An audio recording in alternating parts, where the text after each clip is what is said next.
Happy 2025, everybody. So, working at a camera store, I get a lot of people asking really basic questions about photography. And I'd like to create a series of short videos that kind of give some insight or information that maybe new photographers would find helpful. And this first video is going to be all about answering probably the single most important question that you can answer as a photographer. And that is, what is your intention in making a photograph?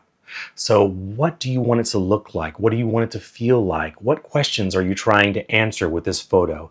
And this doesn't have to be anything ground altering, but knowing what your intention is going into taking a photograph is going to put you miles ahead of the curve. I can't tell you how many times I've gotten into a photo shoot where I just hit a wall.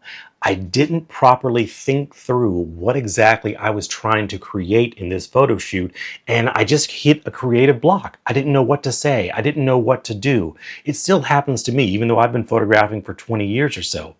But my best work, the work that I can be most proud of, happens when I have a clear idea of what I want walking into a shoot. And that idea can change. It's malleable. You don't have to walk in and say, this is what that photograph is going to look like. No, you still have to allow room for the creative process. But when you walk into a situation knowing, or at least having a really good idea of what you want to create, your photos are going to be a lot better because of it. For instance, if I know that I want to create a really wacky portrait of someone, I want it to feel very outside of the box, then maybe I'll go with a really wide angle lens and really get up in that person's face. That way I'm kind of distorting features and kind of creating something a little bit offbeat. But I wouldn't make that decision into using that lens unless I had a clear idea of what I wanted going into the shoot. On the same token, say that I'm shooting a wedding and I'm doing a bridal portrait.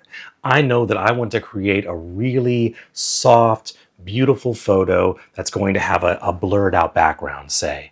So I know that I want maybe to use an 85mm lens or a 135mm lens and really obliterate that background.